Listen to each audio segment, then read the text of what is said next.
Oh, this is intense. You guys can't see me. That's what this music is for.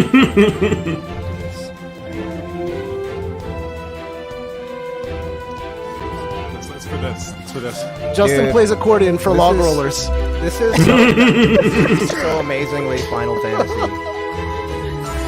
Oh, is that you riding? This is like Breath of the Wild, right? It is like Breath of the Wild. Yeah.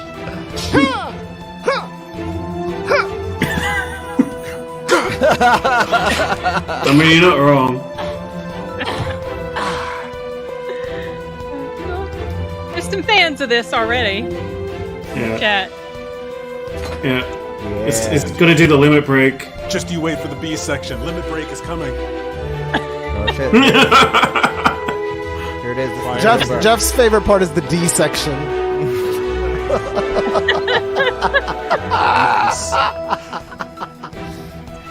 So unprofessional. Oh, yes, I know.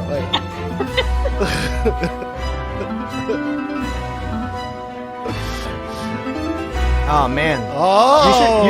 You should actually have Ahmed play this. I should have Ahmed play this. It's true. You got nylon, don't you? Yeah. That's the loop, baby. That's the loop.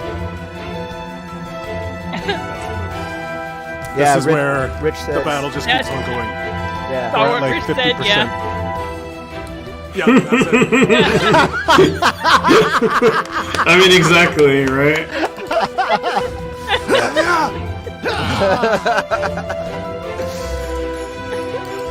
That was absolutely the energy we were going for. It's like French and Spanish and it's like a European cruise. Oh yeah. Well, there's that South American sort of feel. Like, the flamenco guitar. A la Final Fantasy. Anybody here play Final Fantasy? I played 3. 3. I played 3, and then I played like the first few hours of 7. I hated on 11 for a few years. Oh yeah. Or was that the one? That's too. the one. That's the online one, right? That's online. No, that's 14.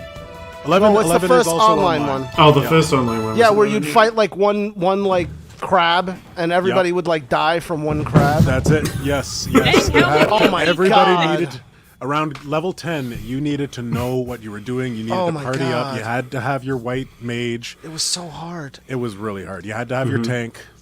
Yeah. This is 11. That's 11. I'm just gonna go play it. I should make an honorary. I should make an honorary Ahmed crab in the next book. There's. You should. Oh man, I really wish I could tell you about the honorary crab in DCC 6 coming up. Oh, Yeah. spoilers! Honorary? Honors. Okay. The What does it crabness take- is not the honorary part. It's who will be the honorary crab. That is honorary. Oh. Yeah, So but I there's can't honorary tell you guys. crabs. There's an You there's can't an tell honorary. anybody? I can't tell anyone. Not in the stream. They're I not can just tell other crabs. people, but I can tell you guys Honorary crabs. in the green room whenever we're doing drugs Okay. after Crabs the show. in But, like, remembrance of that prostitute that one time. Honorary crabs. Maybe remember. Well, hey, in case you guys didn't know, this is Soundbooth Theater Live, and we What? are live. Oh my God! I thought Yeah. we were all just Yeah, sitting yeah, around yeah. the table Yeah, yeah, enjoying yeah, a nice yeah, late yeah. evening Yeah, with yeah, drinks. this is Soundbooth Theater Live. Oh, We're I'm all doing sitting that. around the same table right now. We're live, and we have an audience, and we have a very special guest with us today, Mr. James Osiris Baldwin, Yeah, author of this guy. Archemi Applause, Online. This guy. Applause, applause, applause. Yeah, StreamYard is not working. Ba-da-dum-bum-bum-bum-bum. yeah. Applause, applause, applause, applause. So also, of course, joining as always, we have Miss Sin, Yes. Woo. and we have Mr. Ahmed Mahmood, That's and me. more special visitation from JTJ, Justin Thomas James, who's here, I don't know, a quarter of the time? Maybe Not once even. every 2 months. You're not as special as James. Once every He's a 2 special months. Well, that Yes. would mean 25% of the time, whenever I you appear. I don't exist in between Soundbooth Theater lives, by the way. I Yeah, you should manifest. attend more. so Yeah, you we exist. summon him. Yeah, exactly. Yeah. There's a circle. We regret it and, every time. Rituals and sacrifices as well. You realize Annie's not here. Unfortunately, Annie and I are the same person and cannot be in the same place. at the same time. Unfortunately, Oh my God. indeed. Right. Ahmed, I forgot to ask you about something. Oh? Did you get a report about the music? Oh, Oh yeah. wait, what do you mean? No. What? For- what for music? Okay, Scat. okay. All right, so I think that our best move right now is to postpone Oh, release oh, you mean... of Small Chester Fine I'm Tune. such an airhead. We are in. No, it's just my life is Did music, you- so I'm like, oh, did the you- music, You were what? joking. Did you? You're right. Did you get that news? Yes. From Aaron. Yes, he said that he was investigating, and therefore it will probably not be ready. Did something else Okay. happen that I missed? No, that was it. Yeah, yeah. So, So, all right. yeah. So this is the new segment. Sorry, Unfortunately, guys, I got it. Let me go change the release. time. I think we should actually release it on Friday, because Friday? it seems to me that Aaron Friday? will be able to take care of us. But Gotta let Emily know. we got it. Yeah, we got to let Emily know, and you guys watch the newsletter tomorrow. Because that will tell you. That will tell you whether it's releasing on Friday, or if not Friday, it'll be Tuesday. But this is the final episode of Small Chests Are Fine Too by Neven Ilyev, the most famous spin-off to have ever existed of any series. So this is chapter Including 7, Star Wars. the very last cinematic audio episode of the series, and I'm actually Yeah. sad to see it end. I want to say something that I was saying earlier Okay. before you guys showed up. Rich did a tremendous job. Didn't Like he? I Oh my god. I have to say, like he ramped up, like, where I was like sort of correcting by the time we got to the end of it.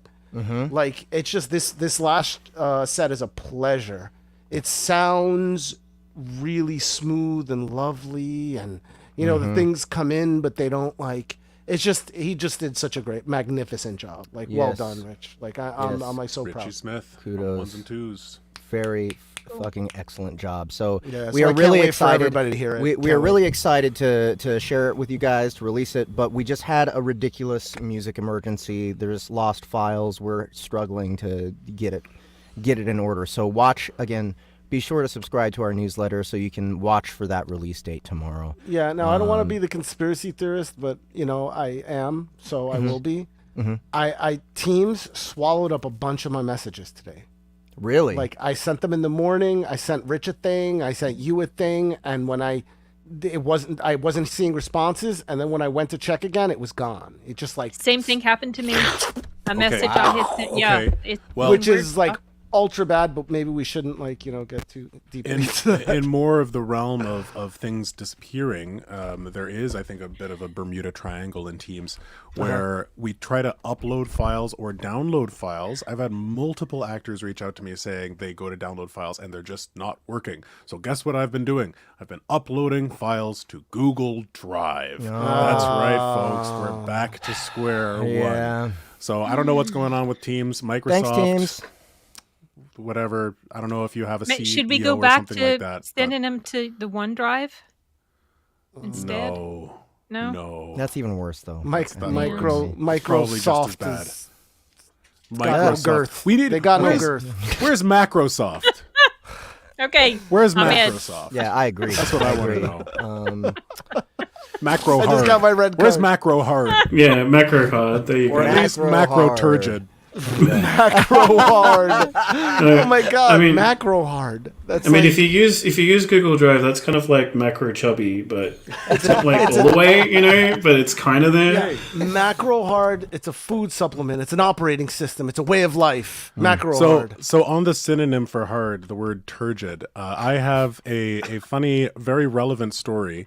I hope this classifies as news. Yes. I think it was the very first Archemi book, James, where you wrote the word turgid. It was like one of Hector's, totally inappropriate rants. And Also happens to be one of my favorite words in the English language. it is a great word. But I didn't know. Like, I'd been reading, all of these fantasy names, and I'd never heard the word before, believe it or not. I've been reading all of these fancy names, and my default I took Latin in grade 9, which makes me an expert. So I was like, okay, whenever I come across a word I don't know, I always just Latinify it. And so I saw the remember word this. and I was like, oh, like GID. So it's kind of like, Mediterranean, Middle Eastern. So it's like Turjid.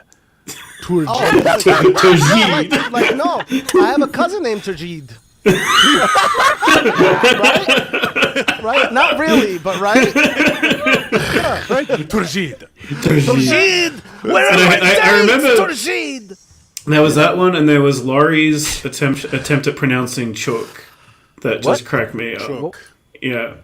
How Shook. did you... When she was, it was when she was still learning how to do an Aussie accent, and she was like, "Cheek, cheek," like, and I'm like listening to the beta of that, and I'm like, "What did she just say?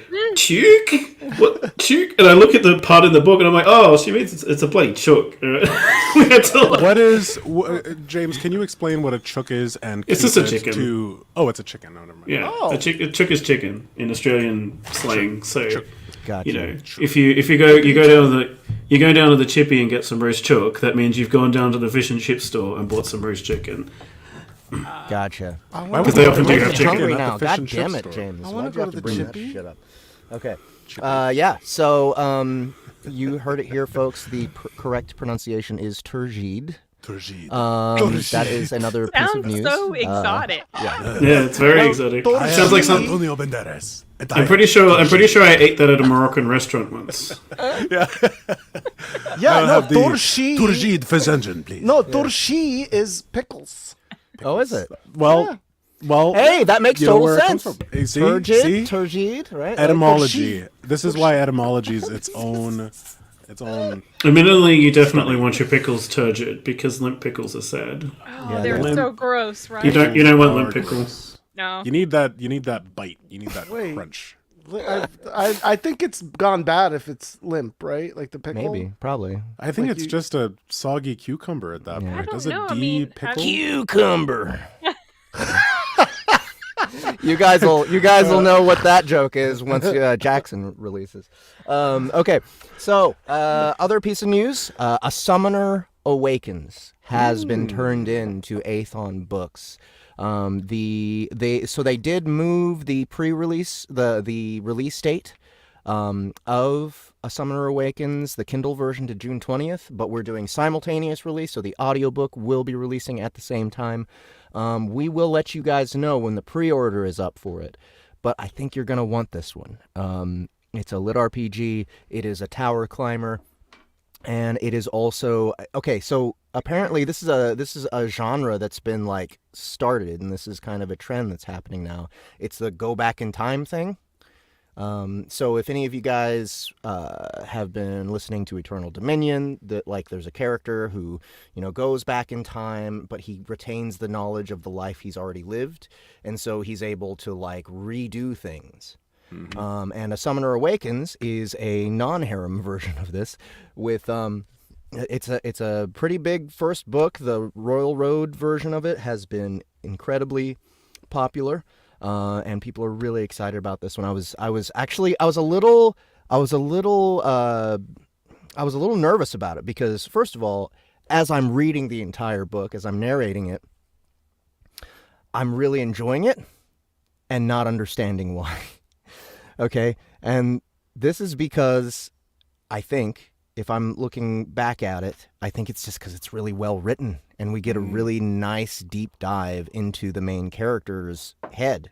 So he's like basically 100-year-old man, and his consciousness gets transported back into his college mage body. And so he's going through all these things, and like, he kind of like goes from being a nerd at the time to being like this sort of classy gentleman. And yeah, he gets to redo life from that point on. He gets to basically reclimb the tower from the beginning. And it's got a cool card system for like how he upgrades, how instead of leveling up, he collects cards. Everyone kind of does this. But, the reason I was wondering if, I was kind of nervous. I was like, I don't know if people are going to like this. It's because it's kind of low on action. It feels a little bit low stakes as far as the things that he goes through. But when I watched I watched the betas chat for it. We have squirrels that listen to our audiobooks. They are, some of them are gray, some of them are red. Yep. They've been trained. Red. You know, we try They and love nuts. we try and get a lot of diversity within our squirrel population, but they all listened to it, and they weren't just like, yeah, this is good. They were like, oh my God, I cannot wait for this to release. This is so good. So, yeah, guys, it's like, please go check it out on Royal Road right now if you want to get an idea of what's going on with this story. It's written by Kerberos. That's his name on Royal Road. I don't know if he's trying to keep his name a secret, so I'm just going to not talk about that. But he's been a fan of ours for a while. He's been hanging out in our Discord server for a while, and it's just, man, I really, really enjoyed this one. So looking forward to you guys checking it out. I actually, when I narrated it, I narrate as the old man, right? But then when the main character speaks, like in front of people, he's got the young voice. But then the more he talks in the real world, the more my narration voice kind of starts to get more youthful until he's, thinking in his youthful voice again. And he also had me take a lot of inspiration from Cillian Murphy from Peaky Blinders to do the accent and the voice and everything. I basically just kind of, the same thing I did with Patrick Warburton in Dungeon Crawler Carl. I was just like, okay, let me steal Cillian's performance here. The accents are a little bit different. Like the Birmingham isn't all like I use some of the Birmingham melody, but like I use sort of more Yorkshire vowel sounds. But I really like the blend that I got there. Hopefully you guys will enjoy it too. But yeah, June 20th is when that's releasing. The pre-order button will be up sometime soon. Yeah, go check out the cold reads if you're curious. Actually, I re-recorded the entire first chapter of this book because I wasn't happy with it. So, you'll be able to hear the difference when you listen to this and then you go listen to the actual release of it. Okay, and what else news we got from Justin and James Osiris Baldwin? Some news, I think. Oh, yes, I got that one right. We do, yes. Okay, so we got lots of news. James, do you want to start? Do you want to take it? Oh, take it. Well, book 6 audio is nearly done as far as I know, and we're looking at an end of June release for that. I'm about 1.5 chapters into book 7 already. It's been a little slow to start because it opens with a huge battle, and I've had to plan that battle out. So yeah, this is like the first time I've opened an Archemi book with like a big fight as opposed to like one-on-one combat or some sort of funny scenario. And I tell you what, like planning airship battles requires a lot of moving little bits of cardboard around on grid paper, among other things. Solo D&D. Pretty much, yeah. I'm actually doing some. There's actually something that I do for those battles. Actually, I actually roll some dice sometimes. But yeah, so that's getting started. And what about your news, Justin? What do you want to do? Yes, so like you say, Crowned in Black Archemi Online Book 6 is going to be releasing at the end of June in audio. Of course, it is available right now already. Oh, thank you. Thank you. It is. Wow, they really. They were really into it. They're well trained. Yeah, they are. They're like, clap, clap, clap, stop. Yeah, so book 6 is available in ebook format. You can go pick it up if you are an ebook reader. But if you do love the audio, we are going to be releasing that at the end of June. And if you have not heard of Archemi Online, well, now is a fantastic time for you to actually get into the series because we have released a box set. A beautiful box set of books 1 to 3. It is over. It is large. It's like 45 hours of girth. pure It is girthy. girth. And turgid. It's turgidly girthy. It is a big audiobook. Just one credit on Audible. Definitely worth it if you are looking for a new series to explore at a great price. And in terms of I guess what this series is about, I guess we'll get into that stuff later. I mean, I'm curious in the chat if anybody feels like speaking up, like who here has listened to or heard of Archemi Online, seen the covers but just never jumped on it. What's your relation to Archemi? But yes, box set is available, books 1 to 3 available on Audible, so you can go pick those up right now if you wish, if you want to do it. Yeah, and I just posted the link to the Crown in Black ebook and paperback, which is available. So yeah, you can definitely grab those if you like to read, and the audio will be out end of June. Oh! And the box set's really for like people that just want to listen to the books uninterrupted, for a really, really, really long time. That box set was... God, it's long. I love this artwork. Yeah. It is beautiful art. I like how This they actually really- used Lori as the model. Is that right? Lori's fit. She's got abs. Is this you, Jeff? This is Justin. That's my voice. But, Are you the dragon, Justin? Yeah, I'm the dragon. I'm the dragon in the background. By the M. Yeah. This guy. Another piece of news. So very soon, we'll make announcements in the group chats, Soundbooth Theater Live Facebook group, and the Archemi Online Facebook group. But very soon, James and I are going to be meeting on SBTL right here. Oh my gosh. We're going to be meeting right here, and we are going to be narrating. I'm going to be narrating, and James is going to be directing me in producing Fugitive Status, Archemi Online short story set between books 1 and 2. Yeah, so I wrote about a 12,000 words, so roughly 25 to 30 pages story set between Dragon Seed and Trial by Fire. That's basically just non-stop baby dragon. That's really what it is. It's like Hector and Coralte's first days after they leave the Eyrie in book 1 and before they arrive at the city of Bryos in book 2. And it's just a fun romp. Like it deals with like some stuff that is referenced in later books, and it also sort of touches on like how Hector and Coralte started their relationship, together. And she's pretty adorable at her very first level. So. Oh yeah. I think we're definitely gonna have to get Lori for that. Yeah. I think.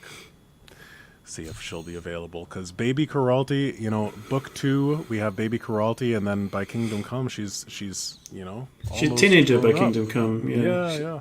She sort of grows about like 10 years every book in relative time, because she matures with level instead of like time. So there you have it.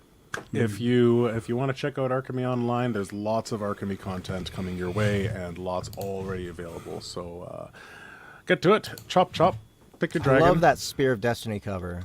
Yeah. Just so you know, Baz sent, Frank Moore, asked about Brute Force. Brute Force is on pause right now. I'm going to write the first 3 books together of that series. After Amazon buggered up the pre-order and cancelled it without my consent, I decided it was probably best actually to just finish like 3 books of that and then just write the story basically, and not make people wait, and that way, like once the books are done, I'm going to send them straight into Soundbooth. I think they're already interested in that series, so that way the audio will be produced like much closer to the release of those books. But I definitely want to get like the first at least 2 books done, preferably 3 before I release that now. Hell yeah.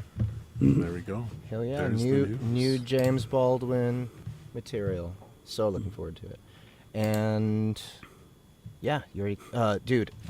So one thing I have to say about Dragon Seed is I'm very proud of it because of Justin. Like when he picked it up and just decided, hey, I want to do the sound effects and music thing, and he just dove right in and did an excellent job from the get-go. So yeah, he's done an incredible job through the entire series, and I've heard a little bit of book 6 to review, and I've heard some of the music, and it's like absolutely his best work that I think he's done. Yeah, it's really, I've heard really, a lot really of it. good. It's lovely. He showed I'm me also a bit yesterday. I'm And hearing- also some of the best work you've done. Like I heard that end scene, like the very end, the epilogue scene, which I will do not discuss it because it's super mega spoilers. But I heard that the voicing you did for that, and holy shit, dude! Like definitely, Yeah, if I had hair, it would have been standing on the back of my neck, but I don't. So there was this kind of a weird, like prickly, stubbly feeling. Yeah, I'm also hearing that it's some of Justin's best narration work as well. Yeah. So it's fantastic all around. yeah. Really, really pleased with the quality of that of book 6. It's good. Well, shucks, just like love all around. Like I would never have considered something like this. Like when I look at when I first got to Soundbooth Theater, and young boy, I looked up at Sound on the corner of Sound and Booth Street. Yes, we would buy an audiobook for a nickel those days. It's been 7 years now or something like that I've been working with Soundbooth, and 6 years. 6 years. Let's 17. It's been less than 7. 2016, I think. Maybe 2017. I think it was at least 17 or 18. Yeah. Because Well, Jeff that and would I started working with Jeff in November of 16. 16? And then Okay. a few months Yeah, later, it was like late you, 2018. Annie, Laurie. So it's been a while, and I look around at audio production companies, and I'm just like, when do you get the opportunity to do this? When do you get the opportunity to be like, I'm gonna take this book and I'm gonna do all of this stuff with it? Motorboat it. I'm gonna just motorboat. I'm gonna creatively motorboat this series, and there's so much freedom. There's so much freedom at this company to motorboat whatever series I want. God. Oh no. I'm motorboating this moment right now. It's great. The freedom. So yeah, it's really something special. I absolutely love being able to compose for this series, and yeah, I think I listen to a lot of Final Fantasy orchestra music. So Perfect. Perfect man Yeah, for the no, job. I'm gonna for go that. ahead and say I don't know that much Final Fantasy, but the vibes I got off the last stuff I heard was I didn't hear really. I just heard beautiful composed music. thank orchestral you. Music. Thank Well, I didn't Appreciate that last piece that we heard, the battle, that was yes, like what was it that Rich said? It's the kind of wait for your turn, stand perfectly still, waiting for your Yeah. turn kind of music. Yeah, But this exactly. new stuff is I don't know, maybe it's transcended. I don't know. That was I one of asked the you to first send me a pieces bunch. that I Send did me some actually. music. The Barges Well, battles. let's keep extolling the glory that is Archemi Online once the interview begins. We have just a few more bits of news. I am going to be going to Alaska a week from tomorrow to go hang out with Miss Sarah King. If any of you guys didn't know, currently there are 2 Sarah King novels in production with Soundbooth Theater at the moment. Vampire Queen 2, which I'm sure many of you are very excited for. Talk about Justin's performance. Holy shit. Oh Lord. Holy How about shit. now? How about now? Oh my gosh. Oh my What's God. gonna go on? I need to hear Are this. you talking about motorboating again? Yes. actually, he yeah. does actually a lot of that in this Oh. book. And a lot of crying. But holy shit, dude, I was dying in the booth listening to your performance on Vampire Queen 2. This one is called Bar Guest, and yes, Justin is the bar guest in this book. So be prepared for the so- most aggressive Justin I think I've ever heard. Oh in my any God! book. I was working. Yeah. No, I was. You reminded me. I was working on ELLC today, and I ran into this character. I could not stop laughing. I was just giggling the whole time. It's the little box mimic. I don't want to give anything away, but there's a scene with a clag, like a. It's I guess he's supposed to be like under the sea, like Disney or something. I don't know. Incredible! I could not stop laughing. I can't wait for you guys to hear this. I can't wait. For you. We have fun here. Yes, we do. We do have fun. That whole scene is amazing. But yeah, Vampire Queen 2. That's the bar guest. Annie's done. Like all the voices are done. We're in retakes mode, and then it's gonna get polished and. We were hoping to release it during my time in Alaska, and that would have been a really cool promo. But that's all right. I'm still gonna do some streams with Sarah. Where I want to do a thing where we interview each other on top of the mountain or something. Are you guys gonna Is there gonna be a Northern Lights in June? I don't know what the schedule is. Did you get that? I don't know. That would be dope. We shall see. But the other Sarah King novel that we'll be releasing very soon as well is. Zero's Return, Book 3 of the Legend of Zero series. And this one is intense and fun and also funny, but I think like it's not as funny as Book 2. It's definitely got, darkness to it. I don't think it is as dark as Book 1. But we do get some interesting new characters and some interesting new dilemmas, and of course Joe just gets abused the entire book, and makes me feel bad for him. But it's another banger, and it's probably the longest one. That it might be my longest audiobook so far. DCC 6 looks like it's going to be longer, but for just a second. It's longer than Life Reset 1? Yes. But DCC 6 will be, yep. Dang. That's pretty long. For sure. I think Matt D said it was 260,000 words. It's a big one, guys. That's big. So, yeah, 2 Sarah King novels. We'll be talking a little bit about it and doing streams and stuff while I'm in Alaska. It'll be fun. And other than that, I guess it's just the Dungeon Crawler Carl 6 news, which is, it looks like Matt is about ready to have it finished and sent my way, and I will read it. Oh, yeah. I will read it, and then I won't tell you guys anything about it. Yeah. And I'll take my sweet-ass time, and I'll do my cold read when I feel like it, and you guys will just have to wait, pretty much. I mean, you've been waiting all this time. So, I'll get to it at some point. It'll be someday. It'll be on my pile of things. Does anybody really want Dungeon Crawler? I don't know. Audio, though? Really? I mean, well, I'll get to it. Yeah. Don't worry, guys. So yeah, that's it. That's all we have for news. Is it interview time, or do we what's that's the segment and then cinema? Yeah, no, I think we're Perfect. already it's 8:35. We could go to the cinema, or I think did you guys want to? Do we have an interview segment ready, Justin? Do you have we have questions? an interview segment completely ready. Yeah. I have several questions formulating in my head Yeah, right let's now. do that. Okay. Completely ready. Launch them. Completely. This is the face. I'm so ready. I'm You're not, ready. but- James and I are so ready for the interview I'm not. Are you, segment. This is the face of there's an someone. interview? Yeah, so you Justin thought it might was a be watch like party. that too. Hey, this is the face of someone who's prepared for this interview. Yeah. You're ready for Hi. TV, for Hello, television. my name is Justin Thomas James, audiobook narrator with Soundbooth Theater, and today I'm going to be interviewing the man, the myth, the legend, James Osiris Baldwin, You're so freaking full of it, mate. author, and friend. Father? Welcome, father. Please no. Father.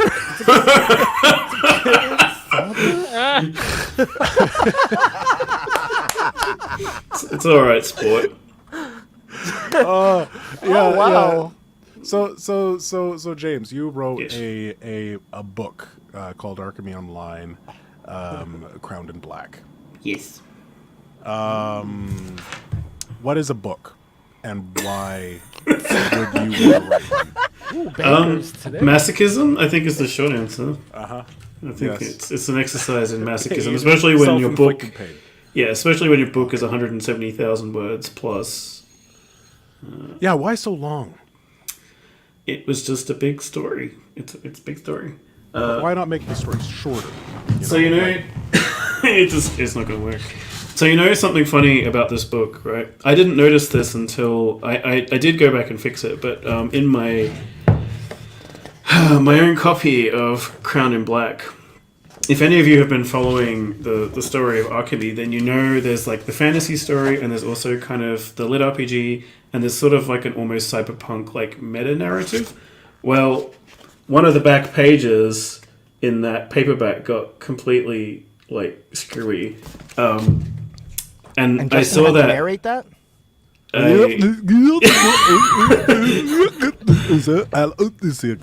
I was like, so this book took so much out of me, and I was looking at it, and I'm like, God damn it, Squalor!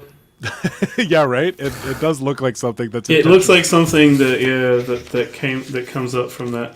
You have stumbled on the dark message of this book. But no, this is a very long. They are very large books. It's a series with a definite end. So I planned 9 books for the series, and they're probably going to be all about this size now, 170, 180k. They're going to be big boy books, because it's very much paced like a Final Fantasy type story. So it kind of starts with a relatively small, kind of localized area, and then it kind of goes global. And yeah, we've kind of reached. We're just over the midpoint of the series now. Yeah, that dragon done grown up. She is. She's big now. She's massive. Like 100 feet long. Like, yeah, do you totally take the dragon from baby to... I'm interested in that relationship. Like, that sounds really cool. Yeah, and like Corelti is actually only like a small dragon for probably about 6 weeks in game, if that. She's not actually like small for that long because she matures physically and intellectually with each level that she gets. So she's actually like pre-programmed for adulthood, but she starts as a hatchling and then sort of goes up with every level until she's level 30, which is when she's like completely mature, like the equivalent of like a 30 to 35-year-old woman. And so we're just about at that point. She's just hit maturity at the end of book 6, and now she gets to be a big girl with her big girl dragon pants. So, Are they parachute pants? yes. Hammer pants, actually. Yes. Stop. Corelti's a rapper. Hammer time. Oh. Okay. Next question. That wasn't really a question. But James, what is your favorite MC Hammer album? He's hammer, don't hurt him. I don't know any. That's correct. Hammer, don't don't know any. Well done. You passed the Yes. test. I listen to weird music. So there's a lot of beasts. You mentioned these dragon things, which sound fascinating. There are also other beasts within Archemi Online. Many beasts. And there's a cool beast in book 6, and there's a cool beast. There's a few cool beasts in book 6. Where do you get your inspiration for like beasts like this? Nature, for sure. Just like I just read about animals in my spare time, and I've worked closely with a lot of animals, including birds and horses and cats. So, for example, like a lot of the behaviors that the dragons and the quasi have, quasi being one of the species in Archemi, one of the flying mounts that are available to players. A lot of their behaviors, their avian behaviors, or their behaviors that I have kind of like pieced together based on stuff that I know about paleontology and how dinosaurs might have acted. So really, it's just the natural world is like the primary inspiration. There's a memorable boss fight in book 3, which is where we meet Vesh. Yes. And that creature in that in that fight is actually based on a giant leech. So Yeah. I basically sometimes will take like really weird, gross creatures from the wild and sort of make them more fantastic, and then sort of stick them in as bosses or something like that. But There has been a movement in the world in general for axolotl content. When and how will you implement an axolotl into Archemi? I think axolotls are going to be more of a brute force thing. Oh, fair enough. I need to know what this is. Axolotl Is it- tank. Yeah. Is it like a bigger Quetzalcoatl? No. No. Smaller. It's Smaller it's, Quetzalcoatl. Okay. it's a tank to make like clones, right? That's Good answer. Good answer. Show me tank to make clones. yeah. That was from How do I make an X? There we go. I saw it. Wakanda forever. Yeah, I mean, there's Bez Sato, there's like Give Me Big Books. I mean, this thing, I could bludgeon someone with it. It's... Have you? No. Are you But sure? if anyone Where were ever breaks... you at 2 a.m. last night? If anyone ever breaks into my house, this is what they get into the head, because look at John this Wick thing. style. Nice. What he did. It with could his stop a library bullet. book. Could It your could. books stop a bullet? Yes. Oh, that's dude. Ben Wolf You actually could make... tested that with his book. Remember? Really? You didn't see that? No. Ben Wolf Of has course he did. he has his omnibus of Blood Mercenaries, and he actually shot it with a few bullets. Oh my god. And yeah, it's like all exploded, and Dude, no, the I'm answer was all no. over that. I don't know. It The what did answer not was no, stop it would the not bullet. stop bullets. Yeah. No, I'm pretty sure that Crown in Blackwood, and I'm actually seeing Ben Wolf this weekend, so I'll ask him to shoot it. Ah, that's a good idea. Oh, you must take videos. I'll Yeah. ask him to shoot the book. We'll see if it can stop a bullet. But I bet it can. My We all books are love- considerably girthier. I don't know, man. His girthy Blood books. Mercenaries omnibus is pretty girthy. Oh, I think we need to Well, have a girth off. we'll call it a challenge. I'll challenge him to a book shooting duel. Next question. What is your favorite thing about Ben Wolf? Oh. Oh, He's awesome, and we go and see movies together and hang out. So Oh, Good do you answer. guys live in the same town? yeah, we do. We live in the same town now. So That's yeah, awesome. we went and caught the Dungeons and Dragons movie together. Actually, oh, Nice. I That's a enjoyed fun it. film. yes, it was a very fun film, and it makes me want to like do more dice style decision making in Archemi, where if I'm like at a point with the plot, I just like roll it as if it was like a gaming session. Because you can kind of tell with that movie that that's what they were doing. Like That's what they were You doing. know that those script writers were also rolling for some of those scenes. That's really cool. I still haven't seen that. Me It's neither. good. Yeah. It's fun. Y'all should watch Yeah. it. Normally, like every person I've spoken to who's seen it has been like, that was surprisingly good. It's always Yeah. like this sort of 'Cause you're expecting it to be bad, I guess, right? They were expecting it to be terrible. Like Well, you the remember last the one. Jeremy Irons one, yeah. Yeah. Yeah, because the oh, last one was freaking awful. Yeah. Marlon Wayne's. I don't Yeah. think Right. it's the Jeremy Irons one. It's the Marlon Wayne's one for me. Yeah. What a bad. perfect combination. Marlon Yeah. Wayans what was- and Jeremy Irons. Yeah. No, the Everyone's last one was been terrible. waiting for that. I have another question for you, James, if you Oh don't god. mind. Here we go. This question has to do with Archemi Online Chronicles, the book that you write, the series. You might not know it. The main character, his name is Hector. If you could psychologically break him down,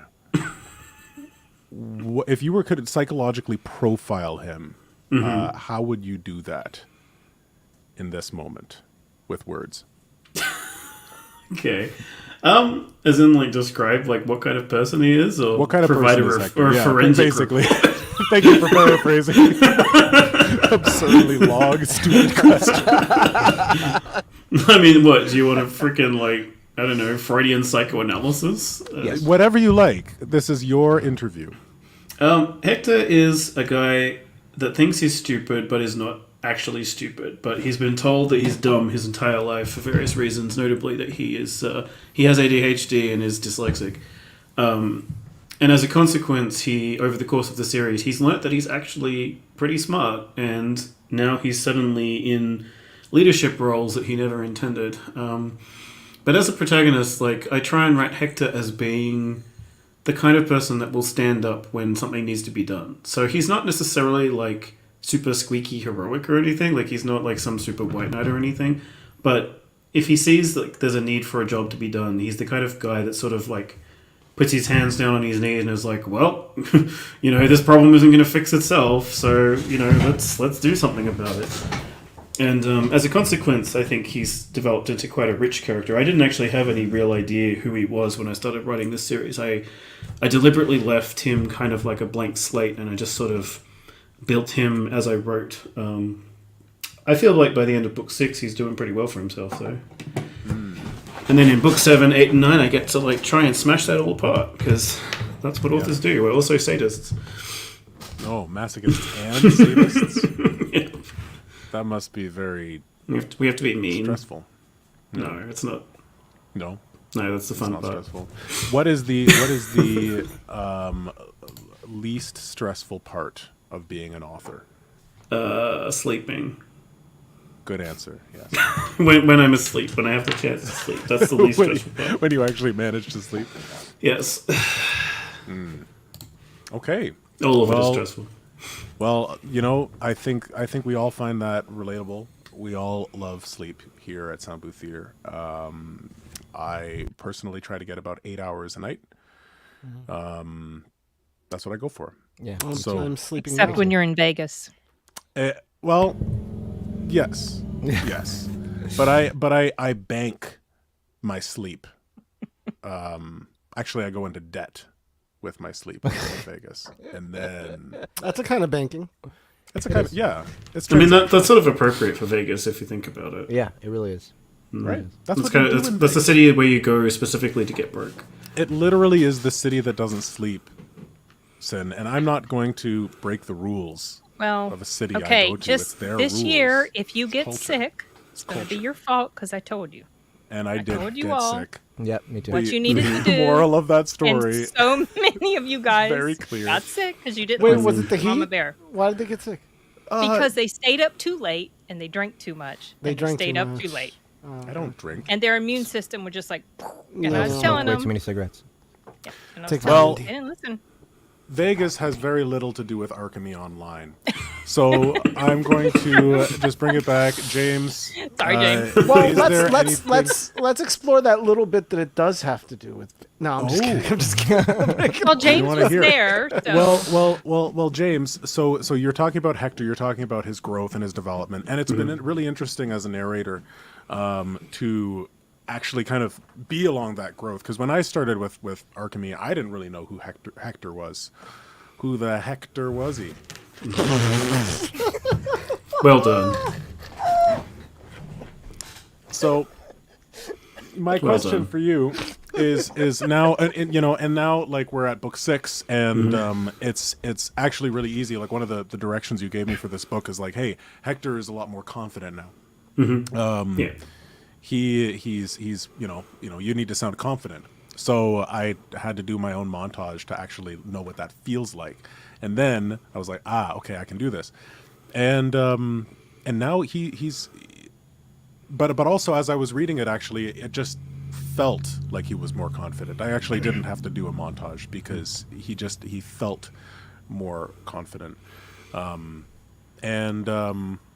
yeah, I guess just good job. Yeah, he's never like cowardly or very immature. Even in book 1, I think you can kind of see, but he's also grown up alongside Corelti in a lot of ways. And yeah, by book 6, he's definitely very much considerably more mature than he was in the first book, and a lot more confident. It feels like his values are more defined, and his desires and goals are like really kind of crystal clear. Yeah, and especially after some of the stuff he learns in book 6, like book 7, he's really, part of his personal growth arc is really going to be refining those values and then building building a country behind them, quite frankly. And you know, the thing as well with that, like, you know, here he has all of this responsibility, and he does truly feel so much more grounded and like mature, but at the same time, he still makes jokes about things that are turgid. He does is a constant goof. And we do have a sample, and he actually inspires other people to be goofs as well. I thought you were going to say to be turgid. Yes. He does. Well, does he inspire people to be turgid? I think Vash at least a little bit. Like maybe a little bit. Maybe Vash a little. Vash has got a little bit of a man crush. But Vash, I mean, he inspires pretty much everybody to be turgid. I mean, Yeah. like that guy. Yeah, What was he calling himself in this one when he goes to in a disguise? Oh yeah, Tencent trousers. Yeah, yes! That's his drag name. Tencent trousers. He has a drag name. Yeah, that's his drag name. Tencent trousers, like Tencent is in the Tibetan name. Oh. Yeah. Because the tune partly based on Tibetan folks. So yeah, so that's the drag name he picks. I'm not going to give any context to that scene. Yeah, you don't need any context. It's self-explanatory. Yes. And so I think, you know, on that note, you know, we've got Hector. We know a little bit about Hector, and we've got, you know, the characters. We've got Vash. We've got Karalti, and there's other characters that have been mentioned. But I think it's time. James, I think we have a clip. Do we have a clip, James? Yes, yeah, we do have a clip. I think we do have a clip. Do you know what clip we're playing? No, you have the clip. Yeah, see, you have and no you idea. Play it. Yeah. No, I can try to play it. Do you have the second clip, Ahmed? Do you have the second one I sent? No, you sent another one? Yeah, I sent another one in Teams. Really? And it's louder. Why don't? like Oh, okay. Where is it? I was gonna say we decibels could listen louder to both with music At the same time. We could in stereo. Oh wait, here it is. Here it is. I'm sorry. is. I don't know why I didn't get a thing. It's okay. We are professionals. Don't speak for yourself. Tents in trousers. All right, let's hope this works, guys. The doors boomed closed, leaving the five of us alone with the dead. There's walking corpses down here. I can feel it like a bad itch between the legs. Vash muttered. Calm your tits, Dora. Those are still sealed. Abisa pointed to the massive stone sarcophagi that lined the chambers to either side. Each unopened tomb was sculpted with rough humanoid figures rendered in spirals and whorls. They were just realistic enough to be unsettling. My tits are as well trained as the rest of me for detecting the undead, you damnable scarecrow. Vash muttered back. And the way they're tingling tells me that there's walking skeleton somewhere to be found in this crusty sinkhole. I scratched the edge of my jaw. Would you say we're at a P-spoopy or too spooky alert level? Karalti slowly turned to look back at me. Hector, if you start singing spooky, scary skeletons, I'm going to crush your nuts against a wall. For once, it was Vash's turn to look confused. What? That is a genuine vintage meme. Don't worry. As I valiantly mastered the powerful urge to start bawling spooky, scary skeletons, I pulled the spear from my back and spun it around to face out in my hand. If there's any undead down here, then we'll make them dead. Dead again. One more time. The crypt grew mustier and dimmer as we pushed back into the older rooms. The coffins went from ornate to weathered and pitted, and then rudimentary.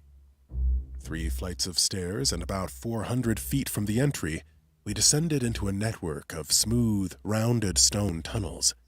There were niches hewn into the walls, almost like bunk beds, each containing the mummified remains of a corpse. What were you saying about unbreakable coffins, Ibisa? Vash narrowed his eyes at the Mercurian, who was leading us with a torch. The flickering firelight caught each skeletal face with hard, unsettling shadows. So I was wrong. Abisa replied stiffly. Why are you so nervous anyway? Your order is trained to fight the undead. Yes, but that doesn't mean I like them. Vash retorted. And to be frank, this Western tradition of burying the dead and leaving them to dry out or rot gets my hackles up. It's unnatural to store corpses. It's no wonder every dungeon, attic, and midden in Artana crawls with restless dead. I kinda like undead. Well, the crunchy ones anyway. Say, why do you think really old bodies smell like cheese? Karalty asked the group. I grimaced, watching the corpses for signs of movement as we slid by. I'm, pretty sure that's dry rot, Oh. Karalty hummed. Well, it's tasty. Are all dragons this disgusting? Or do you have some kind of mental problem from your traumatic upbringing? Maquette's hollow voice echoed from the back of the line. I must be pretty disgusting as dragons go, because I ate your mom and I thought she was delicious too. Karalty chirped back. Vash sighed happily. Spoken like a true poet. Oh. Vash is proud of his little girl. I love Vash. I love playing Vash. He's definitely one of my favorite characters. I feel like Vash and Suri are Karalty's actual parents. Right on. So that was book 6, right? That was book 6. Yes, That's from book kind of 6. I liked the marimba touch. Thank you. Yeah, that was. Yeah, I felt like that goes because they're kind of in a haunted house or something, right? Like that. They're in Yeah, I thought it was like xylophones, but like the marimba's got it's like the bones, right? Yeah. So this piece was actually composed very much, spent a lot of time exploring dungeons in Final Fantasy, and then all of a sudden you'd have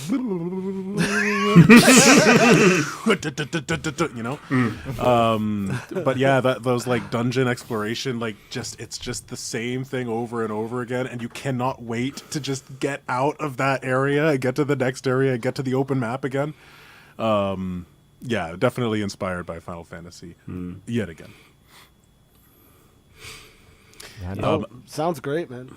Thank you. Yes, and that scene, I loved that scene. I sent a sample to James after seeing the music. That piece actually was composed for a previous book. I think one of the scenes in the full Alogut.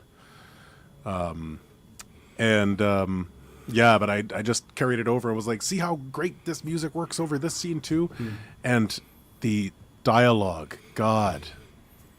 No, Where do you come up with those lines like, ooh, that's not my music. I thought he was about to answer like a TED talk. Like, Sorry, I come up with my lines using. Let me tell you. No, that was actually my that was my intermittent fasting alarm that tells me to stop eating. It's I really like that music for that scene, and it's sort of like that scene is actually a little humorous interlude in a very dark part of the book, where they're kind of like trying to cheer themselves up a bit, I think. So without spoilers. But you pulled it off really well, I think. Yeah, I mean, hearing it with Jeff as Vash and Lori as. I'm glad you enjoy Vash. He keeps trying to sort of take over the series. He's like, everybody has that one character that keeps trying to take things over, and he's that one. He's like, me. Book 5, is that the one with his backstory? Yes. Oh my god. Yes, that shit was great heartbreaking, scenes from man. that. I loved that book. Yeah, that's where we do a lot more exploration of Vash's backstory, yes. Yeah. So, if you want to know the backstory of this character, Tents and Trousers. Lady Tents and Trousers. Lady Tents and Trousers. You got to check out book 5. It was incredible. The performance again, like God, Jeff, like the delivery of those scenes, It's one of my favorite things that I've ever written. Is that part of Spear of Destiny, for sure. Yeah. Yeah, my second favorite thing to do as a performer, under making people howl with laughter, is making people cry. I like doing that. That's so fun. Pain. And it was easy to do with that. It was easy to do with. It's kind of a good cry though, like because it's a cathartic kind of cry where you kind of like, he's getting the emotion out. Yeah. But yeah, he's a kind of like tragic character, I guess. Yeah.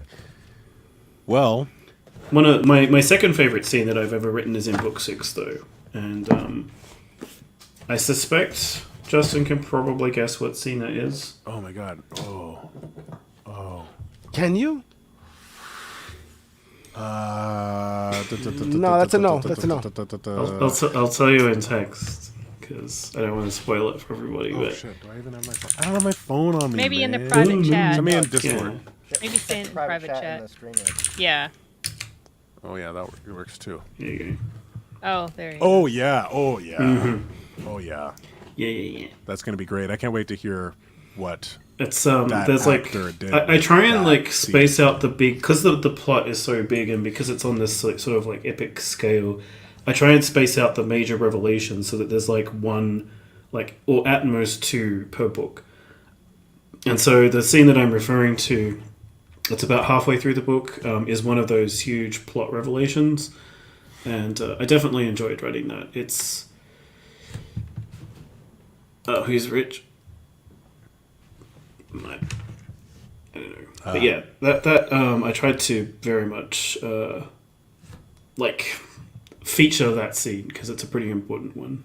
Okay, well now I know to compose music for that scene, so thank you. Well, I don't want to give too much away. I mean, there's a lot of people here who haven't listened to Archemi yet, so it's tricky to give spoilers. Well, now there's a box set set at the end of book 5. There's a box box set. Yeah, so you can do that really easily now. The box set. If you are a visual reader instead of an oral reader, then you can Oral. Wait, what? Oral. What was that? I read orally. That was me being an old man. Peter? That was for oral. That was. I still think we should do that for instead of calling that big audio drama that we can't call a cinematic audio, we should call it an oral experience or an oral experience. Yeah, use that word. Yeah, oral. yeah. Oh my gosh. Binaural experience. Oh yeah, So- that one. Anyways, Multi-oral. James. Oh yeah, I was gonna say 99 cents for those people who like to read. I got distracted Yeah, and by that's the oral. so. Yeah, today only. Actually, it's only today. Tomorrow it goes back to full price. But today, the book 1, 2, and 3 box set in ebook form is only 99 cents, and that's like, goodness, that's a lot of book. Yeah, you get that. If you're wondering just how big that box set actually is in terms of like physical books, that's how much could stop a bullet. that's what you're getting for a buck. If you Hang pick on, it up can we see today. that again? I'm sorry, James. I was like trying to get the website. Can we see it What? again? Oh, One more okay. time. Well, It's like that. Those are the first 3 books in physical Big. form. Big, So big, big. that's it's a lot of books. It's a lot of books. That's a lot of books. But yeah, that's only for today. So it's been. If you haven't started the series and you want to try it, today's a really good day for picking up the first 3 books for like very little, or Is it either with for the 99 cents or under Kindle Unlimited, because that way you get 3 books for 1. Yep. Is it Whisper Sync ready? Yes, Is it? Right. I think. Oh, great. Wait. Wait. Oh yeah, yeah. It is? Yep. Add audible narration for $7.99. Oh, nice. There you go. Oh, there you go. Guys, So that's a then ridiculous deal. that is an amazing deal. 45 hours of audio Wait, what for was the- $8.50. $8. Whisper. yeah, is that's- it that's synced super to cheap. our audio? That's why. Yeah. Yes. Oh, the AI does it. Basically guess what it does is if you're reading the book on Kindle. Oh yeah, it's only $7. That's Yeah. amazing. If you're reading the book on Kindle and then you stop at a certain point and then you pick it back up with the audiobook version, it'll pick up where you stopped reading. and vice versa. Wow, now you can pretend to be an audiobook editor. Proofer. Yeah. Yeah. My See what dream it's like. job. See what it tastes like. Exactly. No, that's so cool though. I didn't even- Do yourself 1,477 pages. Jesus Christ. Go get it, guys. Go get it. 1477. Yeah, look at this. Get it. Get it. Tents and trousers. Get it. Tents in trousers. Thank you very Okay. much, James. That was a perfect interview. Yeah, you did wonderful. Yes, absolutely. I think you did a really good job for someone that doesn't know me very well. Yeah. Well, you know, I try. Aw, you guys aren't throwing each other into the bus anymore. You guys are like Here we are. You guys are kindly helping each other onto the bus.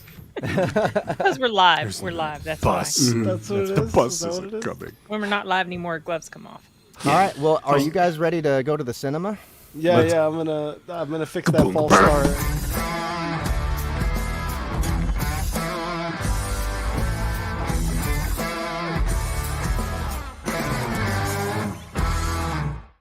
In case Nice. I love when that jumps in and it just interrupts whoever's talking. Oh, and one more thing. I love it. I think it felt very empowering to make you stop. Like that was like, Yeah. oh, You know what? it's like you just stopped. We should make that a new habit. Yeah. You know, like kind of There you fake go. someone out, ask them a question, and then they start.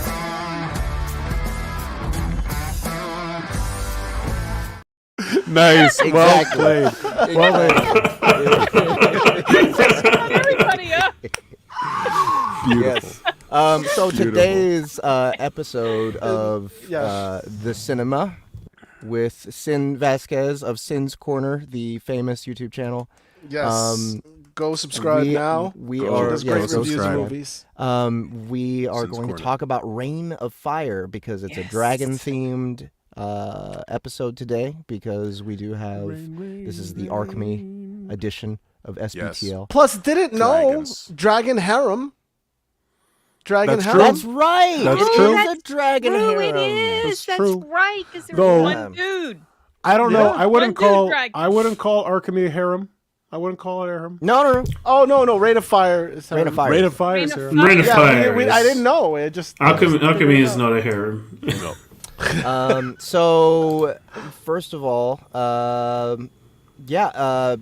huge spoilers. We're gonna Yes. spoil We're the gonna shit spoil the out of hell the out movie. of it, yeah. Whenever we do reviews here on the show, we just spoil the ruin shit. it. We just Well, yeah. ruin it for everybody. take for granted that we're going to ruin it. Oh yeah. Yeah, there go so, all the Half of viewers. my rants are for the second half of this movie. oh yeah. Oh, you got rants. Nice. Uh-oh. Yes, you have. Oh, rants. good, Okay. good. Yeah, Because yeah. I felt it too, my man. Yeah. We got a lot to There's talk some stuff about. to rant about. We got a lot to talk about here. But I was actually surprised at how much I enjoyed this movie. I didn't like it the first time I saw it back in high school. I saw this in theaters back in high school. And I think it was because it wasn't what I wanted Expecting? You didn't out want it of to, a dragon movie. What did yeah, you yeah. think it was supposed What to I be? wanted What did you was think it was like supposed to be? intelligent dragons talking and like I wanted, I didn't want the animal dragons. I wanted like wanted the celestial Dragonheart. being dragon. Yeah, basically. But Dragonheart is like, kind of like heartfelt and feel good. Yeah. And this but I was hoping for like, evil dragons that Yes. plot and stuff like that. But watching it with my now mind, without any expectations, even with going in with it me, I actually had fun. I was entertained by this movie. Yeah, I've always liked it. I wish I had seen it on the big screen, to be honest, but I wasn't going to the theater regularly at that time. So I didn't. The cinema. Yeah, Those and this was pre-cinema so. days. Yeah, exactly. This was this wasn't it didn't outright lose a ton of money, but it didn't make a lot of money either, and that's maybe largely because Christian Bale, Matthew McConaughey, and Gerard Butler, they weren't the bigger names that they are now. And so it just didn't get a lot of traction. Yeah, here we go. And this was one of Matthew McConaughey's first, like one of his first non-typical roles after his rom-coms. and he was specifically talking about this in his autobiography, which is excellent. If you guys haven't listened to it yet, you should check it out. It's called Green Lights. And I was looking up some stuff about this, you guys. It's really interesting. Some behind the scenes stuff. One was that, so Christian Bale, he shows up scrawny, to begin production or whatever, because in his mindset, it's post-apocalyptic. He should be scrawny. Mm-hmm. Exactly. Then Matthew McConaughey shows up buff as shit. And Bill was like, oh crap. Okay. So then he gets himself all buffed up. So then they were like, that seemed like that kind of movie, right? And then Matthew McConaughey was wanting everybody to call him Van Zandt on set, because he's method, and so then this guy before the Machinist, I think. Yeah, well, no, we're talking about McConaughey. We're talking about McConaughey. McConaughey, bald dude. He wanted them to call him Van Zandt because he was method, and so then this other guy his name is Alexander Siddig. He played Dr. Bashir on Star Trek. Yeah. Okay. So he told Matthew McConaughey, well, he wanted him to call him Elvis, but that didn't happen. I thought that was kind of funny. And also Matthew McConaughey shaved his head for that role because he was starting to go bald at the time. So those are little behind the scene trivia things that I thought were pretty interesting. One of the things I always enjoyed about this movie and thought was kind of funny was when they were reenacting the Empire Strikes Back. Wars. Yeah. With the kids. Yeah. And the little kids' looks on their faces. Yeah. That was a surprise. And it was very surreal for me to see, just like to not know that this movie existed and then to see like a stellar cast, like in retrospect, like, Christian Bale, Gerard Butler, Matthew McConaughey, like these guys are legends. Yeah. And like to have them, like Gerard Butler and Christian Bale, like together, doing a mock Star Wars scene, there was something kind of uncanny valley about it where I was like, this is beneath them, but they make it better. They make it like it was such a kind of it was a sort of, to me it was like a cheesy sort of moment that was like kind of inserted to be a thing, but I actually really liked it. They sold it to me, and that's when I was like, oh, like, yeah, they're really, really good actors, and they're working with in my opinion, it was my biggest kind of hurdle for this movie was the script. Yep. I felt that the actors, and then eventually the storyline, but the actors really like pulled everything out of that script, every last fiber that they could. They brought to their dialogue. Yeah. Agree. Ahmed, you got anything to kick off with? Yeah, I want to hear. Is it my turn? Is it my turn yet? Yeah, I think we were just kind of, I just kind of jumped in. We sort of just jump in whenever you want to. Look at this guy. He was Mmhmm. So hot in this movie. Like, I just have to say, when he's punching Christian Bale, it's like Brokeback Mountain, man. Like, just, woo! Like, when he does that, he goes up. Man, he did everything at 10. He looked wicked. Man, I loved how his eyes were always tearing, and he was always like just covered in moisture. And the only time he takes off is when he's fighting, and that's the only time you see his like bare glistening chest. Yeah. I'm sorry, I'm not like got a man crush. No, but his scarf stayed on. He's like, no, not the scarf either. It's just like he's gotta be shirtless. Oh my god, it's just. Woof. So so that's I hear you. Phenomenal. Yeah, phenomenal. And then you're right. That sounds like something Batman would do, right? Christian Bale totally started working out and just got buff. This was before Batman and then found a reason to take off his shirt in the movie too. Yeah, I know, right? We had to. We had to.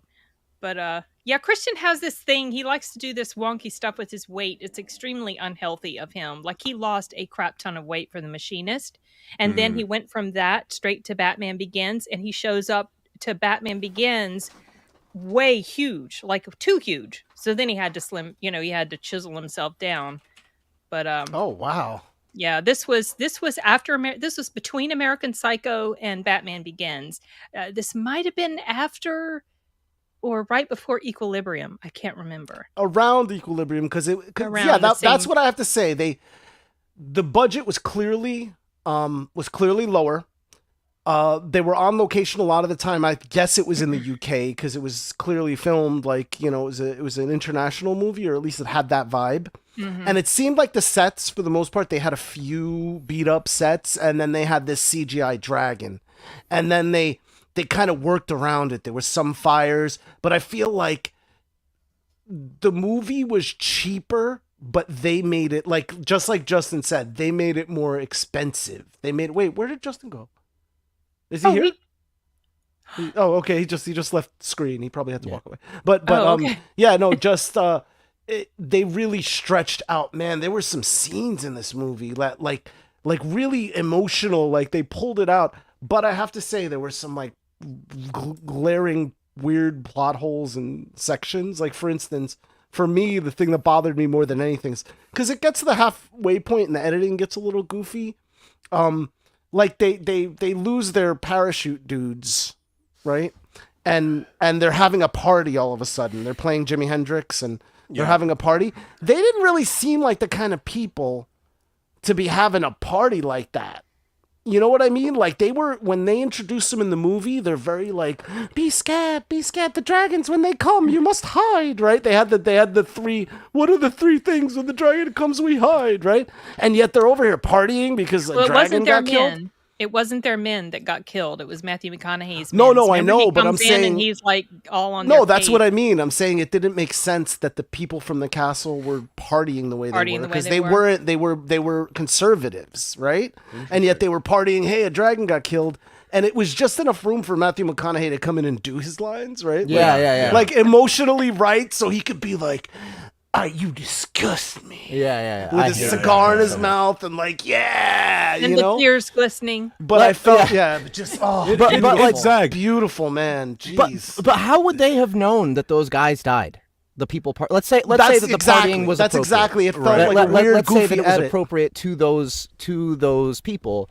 How the fuck would they know that some, like, they wouldn't Maybe be able they to just only watch? knew a They dragon couldn't. had You died. can't see a person falling Yeah. from that far, No, not at like in the sky and Yeah, hitting the they ground. weren't Like, in the midst of the battle themselves. They had no reason to know that those people died. All they probably knew was the dragon died. And even then, how would they know that? Because the dragon died in this pit, right? Like, because Christian Bale goes over that crest, and McConaughey shoots the spear basically at him, but like, you know, he falls just in time for the spear to hit the dragon. Yeah. So the dragon dies in the pit. Yeah. I think the dragon, like, I remembered the dragon kind of dying in front of the fortress. I think it would have been visible to see. Yeah. Agree. Visible or not, though, I don't know that they would be. I don't. It just didn't seem like the right tone for them to be like. I personally, like, I was ready to buy it at that point. Like, I was like, okay, all right, because I wanted them to. I actually was like excited, like, okay, all right, they're gonna bond. This was back when I was like, okay, this movie, you know, I was really enjoying the movie up to this point, actually, and that was the moment that I actually paused it. It was after Matthew McConaughey came down and was like, "You disgust me" or whatever. I was like, oh shit. Like, I did not expect that. I thought it was going to be like 90s, like, raw, buddy, let's kill these dragons together. And they zagged. And I was like, okay, all right, I respect that. I respect that zag. I could buy the party. But then I paused it. I was like, okay, I'm going to finish the rest tomorrow. And then the next day, that's where my list of like inconsistencies and things that didn't make sense, and like the thing that I would say that this movie, like the script, struggled with the most was that old, like, I don't know, a parable or whatever, about or that old saying that's like, if you introduce a gun in the first act, it better be fired in the second act. There were so many instances where they set things up and they just didn't take advantage of them, and I will list them. There is the whole, like, parachuting from the helicopter thing. Yeah. where the like it's like you the thought they were going to soldiers do it like again. jump out, and it's this whole thing, and then they fail, and they're like, there's this one Never kid do who's it like, he wants to do it, and he's like, I'm going to be like a pilot. I'm leaving, and I'm going to be I'm going to jump, and I'm going to do it right, and blah blah blah blah blah, and then they just never do it. What about Well, no, the egg? he comes back. He comes back. He's like, yeah, I changed my mind. Well, yeah, But that's not a fun choice. no. I want to see him jump out of a helicopter. I was like, all right, let's go, son. The egg. The egg. What was with that scene where Christian pulls Bale it went out. up to Right, the egg? the It's egg like the out. editing. They forgot. Like, But it's weird. a dead egg. Yeah, was or it it's like dead? he said he wanted to Yeah, use it to 'cause get he the pulled funk it. all over him, so the other dragons don't try to like pee on him or whatever, or like shoot him. Yeah. Sorry, guys. Real quick, my criticism from earlier actually is dumb because I think what What was your happens. criticism? So my criticism was, how would they even know that the dragon died and that those people died? Well, it's because Christian Bale went back to the base while McConaughey and his crew Yeah, he was went to back at- clean up. Went to go pick up the bodies of the people, and like they went off and did something else while Christian Bale came back to the settlement to tell everybody what happened. So Yeah, that's right, he was there. actually that makes more sense now that I'm thinking about it. So Yeah, who never was that- mind that criticism. That kid too. They had that little scene at the beginning with that girl, the girl in the Her? movie. Yeah, Her. yeah. What girl? What do you mean? Her. Scene in the beginning. Isabella she wasn't. Scupo. She wasn't When they in the introduce beginning. her. She you talking when she they- was when they introduce her, and like she's talking, and Christian Bale introduces like, oh, this, I picked him up at the pound or whatever, right? The The dog kid. hound. Yeah, he kid. found him. Hmm. Yeah, he found him. There is they don't talk at all. And this was one of those moments where I was like, okay, Christian Bale is really grasping to try to make this work, because when the kid decides he's going to leave, Christian Bale has this emotional scene where I'm like, these two have literally never talked in this movie up until this point. And Well, they it was- just talked about the relationship.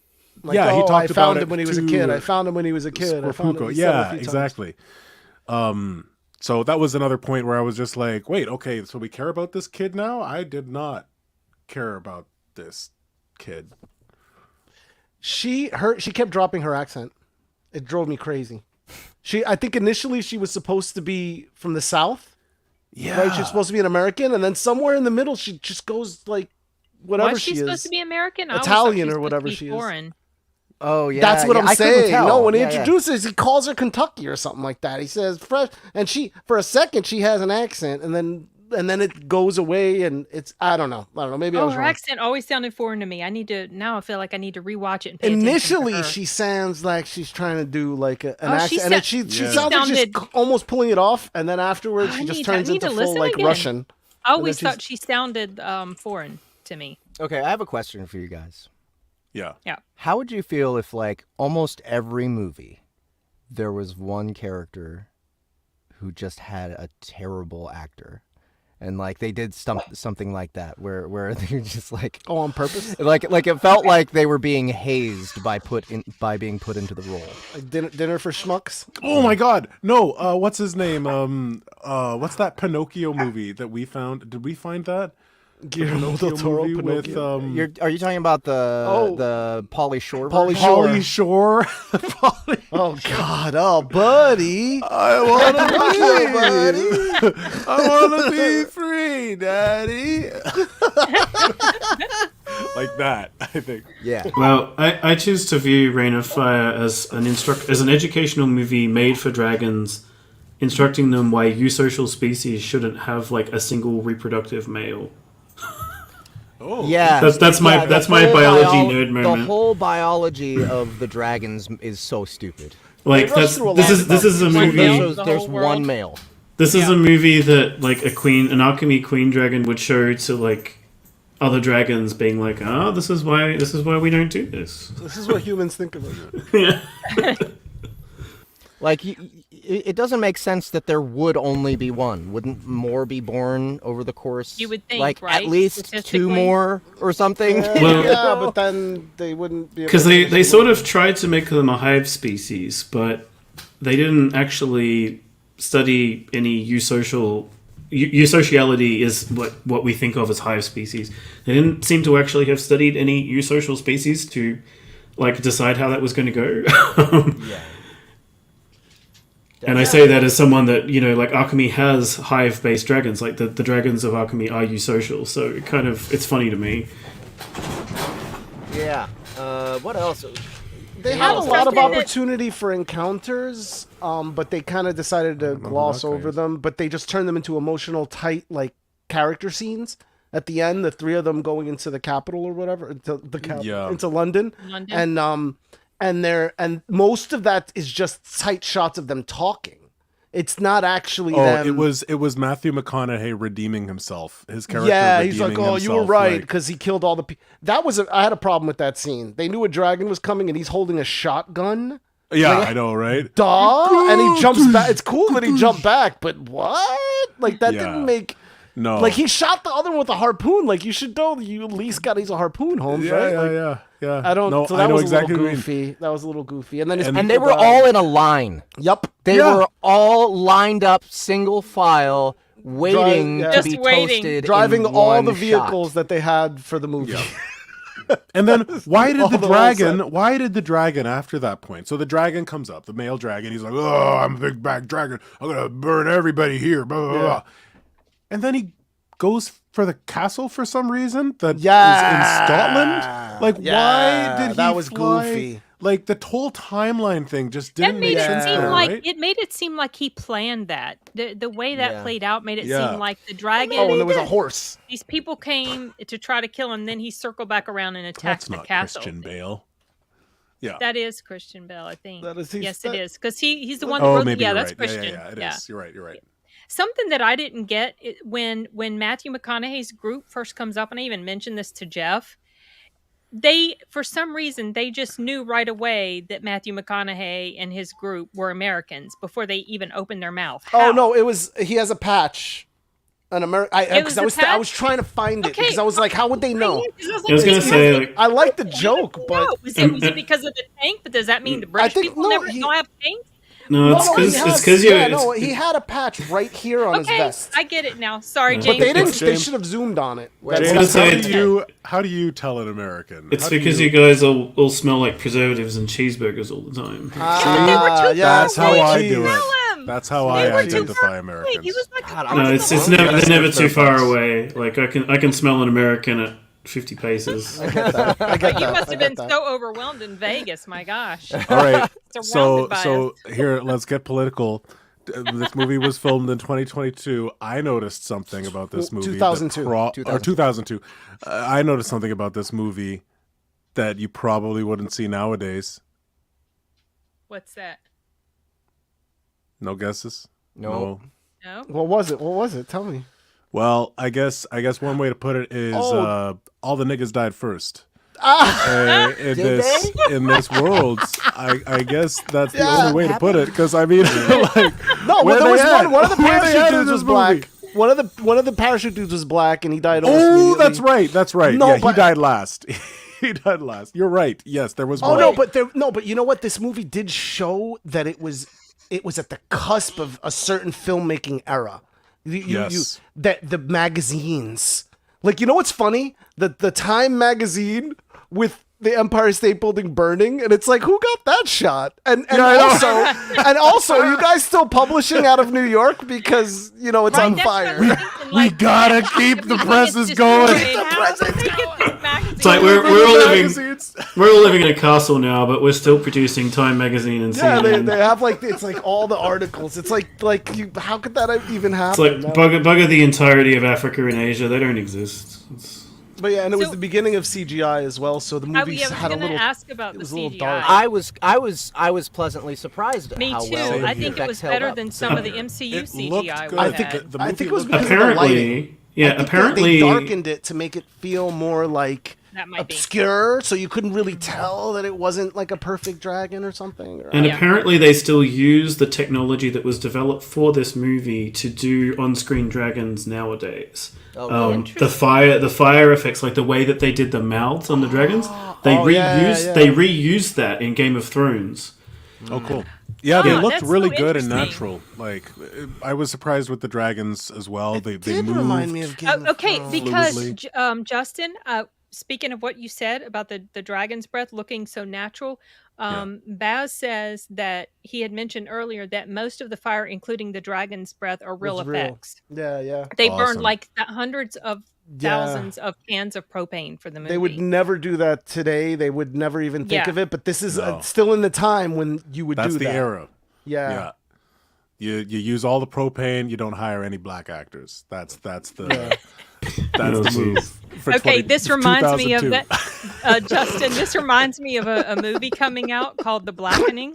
Have you The heard black. of it? Oh Yeah. yes. Like, I saw the Looking at we can't all die first. That's the tagline. Oh my Oh my god, I love that. Give me a second. I'm getting the IMDb. I saw it a couple weeks ago. Oh, yeah. about a month ahead of schedule. So I've advanced got a screening? review for it. Was it I great? What would it? We can't. I can't. Okay. You can't give it away. Never. Don't give it away. Don't give it away. No, You what got a I'm review. gonna You say gotta- is okay. So what I'm going to say is it was a pretty big crowd at the screening. Oh my god. And there were moments that a whole bunch of black people were laughing, amazing. and most of us white people, we had no idea what was so funny. Oh yeah, I can see that. Okay.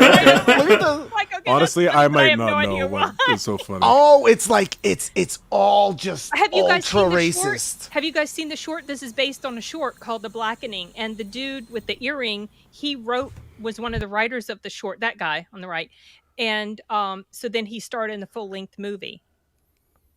So that surprises me that it's that. That's amazing. Okay, it Oh, hasn't no. officially It's a meta okay. parody. That's It hasn't funny. officially come out yet, so that rating, I would say that rating might not be. I mean, it hasn't Where's the officially rating? released Oh, yet, fair so enough. Yeah, there yeah. not a lot of That people could be have a lot seen of it yet. critics. So. Yeah, it might be critics. No, I mean, I'm gonna see It's it. probably people it's probably not just critics, but it's people that have pre-screened it, like The pre-screeners. because they've been doing screeners. I don't care. I mean, that Oh. tagline is I I thought it love was- this. fire. It was yeah, pretty you're funny. right, dude. And they go through Yeah. all of Let's the do the stereotypes, audiobook. It was so funny. I need It to was see so this. funny. Yeah, have you seen the trailer? I have not. No. I will look up the trailer after The this. trailer's Yeah. pretty And funny. it's like every stereotypical kind of Yeah, like every every stereotype. outfit, every All it's of like them. hitting the whole thing and on purpose to Oh, be yeah. meta and fun. And That's I awesome. love that it's coming out on June 16th, right before Juneteenth. Well, the whole premise of it is wow. they gather in this cabin in the woods because of Juneteenth or whatever. Oh yeah. Okay. And this game is one of the first tests of the game is they need to sacrifice basically the one who is the blackest. so then they Oh all my start God. arguing. They all start Oh, arguing. trying to This figure out one who's guy's like, actually the "Well, I'm blackest." married to a white woman, and then this other guy was like, "Well, they're telling that's him, good. well, you're the blackest because you're from Africa." He's like, "Dude, I'm from Oakland. My dad's from Africa." So then this one guy says, "I voted for Trump." So then, of course, all the rest of them wanted to kill him. yeah. Like, okay. Well, that explains the low rating if Oh there's that my line. God. Yeah, that's fair. That's fair. I would say Oh, let's this just sounds see like it's what amazing. happens when it officially releases. you I guys- think it was funny. You guys ever That's see great. Friday? Yes, it's one of my favorite movies. Friday, yeah, I me love too. Friday. I love Friday. I love Friday. This reminds me of that. That's what I'm. That's the Friday, vibes I'm is that getting. with Chris is that Tucker like- and Ice Ice Cube. Cube and Chris Tucker? Oh, Oh and no. I don't No, know. never It's saw it's that. it's So incredible, good. dude. Yeah, it's definitely incredible. see it. All right, so back to Reign of Fire. All right. Are you guys ready for a number rating out of 10? Yes, I am. Sure. I am. All right, I'm gonna give it a 6.5 and a recommend. Yeah, With that's- caveats, kind of bad writing. Like there's a lot of plot holes. There, here's another one I really wanted to point out was the first guy that goes out, right, and they get caught up in the tomato farm, right? Eddie. Oh yeah. Yeah. Okay, so apparently the rule is you don't go outside of the settlement and drive around because you make noise and that attracts the dragons, right? Right. I had a problem with this scene too. Go ahead. So, okay, so that happened. All right, and they were dumb and okay, whatever. All right. We'll just let that go. When McConaughey's people come out, why They're just didn't they driving alert around. dragons? Yeah, I had the same Well, thought. So What? Because they were tough. the thing and They the dragons also were killed scared dragons. of them. the thing so this was I think it was interesting because I thought about that too, and the reason that they actually cited in the movie when Christian Bale came like after Eddie was his name, and I also find Eddie to be a big plot hole, not a fired cannon, is or gun. Christian Bale said, you are going to get the crops too early and they won't be able to go to seed. That was what he cited as his reason. It wasn't necessarily about the dragons, but it was super convenient that like, oh, they just drive out and they get attacked by dragons and fucking Matthew McConaughey on his fucking convoy doesn't. So the reason that the script gave, I thought was like sound, like, okay, all right, the guy wants to get the food early because everybody's starving and they're sick of rationing, whatever. But then like them getting like hit by dragons because they were loud. They weren't even loud. They were so quiet. And then fucking like, you know, the other guys show up with a loud ass water truck. Just but nothing. they did face off with the dragon. It just Later, I don't know. yeah. I guess the Anyway, 6.5. It was really well acted, well produced, and it was just a fun time. It was just a fun time. Not a great writer. 6.5. I've always enjoyed it. All right. yeah. What else you guys? I'll go next. I give it see it for the hunks. There's a lot of hunks in this movie. You did have a good time. And with they're this one, didn't you? yeah Three no hunks. I mean no they had actually Christian Bale was awesome in it, like you Yeah, really he could was. tell they're like, and it's funny because you don't really, I didn't really think about this when I first saw it because I was younger and I just didn't think about the stuff, I just watched it, but like now I'm looking back on it, I'm like, oh, like they really brought it, the performance. So Yeah. even though the story around them was subpar, they managed to really, take it to the next level with every scene, every moment. They found a way to make it more intense and more exciting, even though it was like they were just in rubble with some army trucks, like there was nothing really there.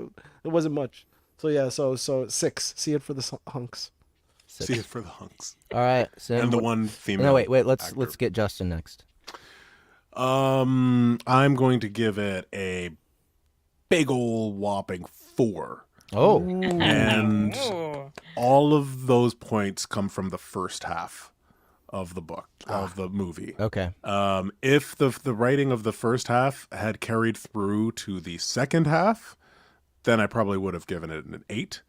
But because the second half actually had like detracting points, and there was like some points, some like the acting was fantastic. I thought Gerard Butler, like as the friend, was so like the camaraderie that they He died had, in a like, sad, goofy way.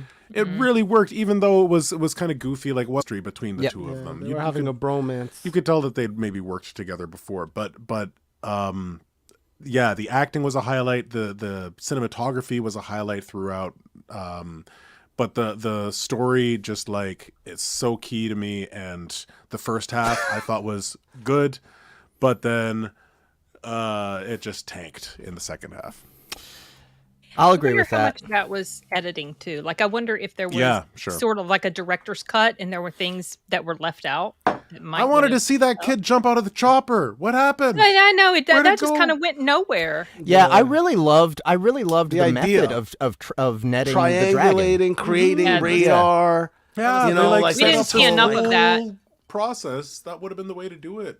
Yeah. I think maybe you're right, Sin. Maybe it was editing. Maybe they just ran out of like budget or something. But yeah, it seemed like a money thing, right? Yeah. Okay, so 4 out of 10, and that's a not recommend from you, Justin. No, I still recommend it. Okay, still all right. 4 out of 10. It's not a very good movie, but it's still entertaining. I had fun. I had fun. Like, it's funny because Nikki You had fun joined me analyzing it. Nikki joined me for the second half of it, and we were both like, "Why did they say that line? What was that line when when Matthew McConaughey passes him the flask, and like Christian And it Bale was takes just a water? sip, and he's like, It's water. "It's just water." He like shouts it in his face. It was like, yeah, I'm trying to have a moment here, Anyway, One of the few times that Christian Bale has used his natural accent, by the way. Oh yeah, yeah, Oh. Not the only time, but See- one of the few times. that was funny too because Nikki was like, "What is his accent? He's doing a terrible accent." I'm like, "I'm pretty No, sure that's that's his his accent. actual That is accent." his actual I'm accent. pretty sure. There were a lot of people surprised that he was not American. when he Interesting. started, James, 'cause people thought he was. You have seen this movie before, but you didn't watch it in the a time. very long time ago. Yeah, so do you want to give it a number rating, or do you want to I remember abstain? being sad because dragons died, so I'm just gonna say 2. Okay. I think the dragons should have won. Okay, 2 out of 10. And I might be partly writing Archemi because of some like teenage memory of being upset. Okay, well, this is definitely 2 out of 10. appropriate that we're 2 out of talking 10. about this movie now. But this is almost like a supervillain, like catalyst origin story here for you. I guess. Yeah. This 2 out of 10 spawned your I writing. wasn't happy. I hate it that they always kill the dragons. It's like the Gotcha. racist white guy should die. And the dragon should win. I think in this movie the dragon should have won. Actually, Yeah. And then the dragons. It made no sense. It made no The sense. dragons that can they be lost. happy. Yeah, no. They can They be were happy. good. They can raise tomatoes. Yeah, and Sin, what's your number? Well, I kind of when you said your score, I indicated that's about where I. Oh, okay. That's about where I was, 6 so and a yeah. half. 6.5. 6, 4, Not and the 2. best, but enjoyable. So we're I've always liked it. floating around 5.5, I think. So you guys agree with IMDb? I Okay, think we're yeah. Oh, we did? 6.2 for IMDb. That seems inappropriate. I wonder what it is on I think Letterboxd. I finally tuned myself to IMDb. Great. All right. Great. Rain of Fire. Oh, IMDb just asked me, how would you rate Rain of Fire? I'm going to put 4. Oh, there he goes. Yeah, There put you your go. little Lowering rating. the average. Also, Simon, put your rating up too. So 0 out of let's see. 0 out of 10. The next It looked lame. SBTL. Let's see. I won't be. You're going to Thursday. be in Alaska, Jeff, and I am Oh, going to that's be a good watching point. Raiders of the Lost Ark. I on the told big people screen, that so- that's true. We're not going to have one. When Are you're we just in going to? Alaska. Okay. Are we just going to skip it, or? Yeah. Yeah. We will Maybe. postpone. Maybe what Because we the could week do- after Justin, that, do you want to do one of your own? You want to host? Yeah, maybe the I next could one? host one in 2 weeks and do some fugitive status. Fugitive Status. Is that what James- you guys are working on? Yeah, that's the Alchemy show at Oh, Novella. we could have an Archemi month. That's cool. Okay. That's cool. Yeah, I mean Okay. it's every Well, 2 weeks. we have so 3 more dragon movies in the poll. 2 out of 10. Don't kill dragons. That's Pretty here. much. That's here. so we don't know yet what we'll do for the next one. The next off. like Well, cinema. I mean, Drag off. which will be in 4 weeks, right? Dragonheart, Pete's Dragon. And what was the other Are we one? going to do another dragon one? Oh, I well, mean, you might as well, well are if we? you're going to No, have because an we're coming Archemi back. month. Yeah, we're Well, gonna have, hold on. Actually, because you told us June 20. We have another thing think- coming up, right? I think in celebration of Jeff being in Alaska, we should do an Alaska-themed movie. Oh, is that a thing? Do they make movies about Fargo. Liam Neeson, No, Fargo that's is not not Alaska. the Fargo's not mother. Alaska. That's No, North that's Dakota. North Dakota. Is that North Dakota? The Wolves or whatever? What's the No, one? Fargo. Oh, Fargo. Yeah, Fargo's North Dakota. What's the movie where Liam Neeson as like Gray. wolves? The Gray. The Gray. Gray. Is that Is that Alaska? I think I've Alaska? seen that one. Don't know if that's Alaska. I or don't not. know if that's a haven't good seen example it, of but an I know Alaska how movie, it ends. though. If it's in Alaska, I don't know. Okay, all right. Well, hold on. There is a movie Oh called wait, Alaska. there was a movie called Frozen Ground, which is about a serial killer from Alaska. True story. Ooh. Okay, now we're getting somewhere. Yep, The Gray is set in Alaska. Okay. Oh, The Gray, but that was Hold that the was, Dark is set in Alaska. 30 Days of Night. 30 Days of Night. 30 Days of yes. Night. Oh, yeah. That one. I just watched it. I just watched That it one. recently. I could Oh, wow. remember it. Okay.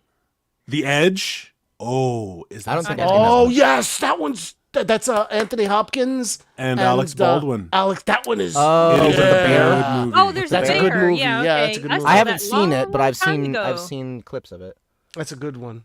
I'll But leave it up hold to on you a guys. second. I don't think So- Alec Whatever you Baldwin guys- shoots anybody. So, okay, but so like, when would we have? Because like 2 weeks from now, I will be watching Indiana Jones, the Raiders of the Lost Ark, on the big screen with my brother Tim. Yeah, well, no, 2 But weeks from now we're it's just gonna be do 3 we're weeks. gonna do Oh, right. 4 weeks. Fugitive. 3 weeks because Okay, I'll next be in- Wednesday is the last Wednesday of the month.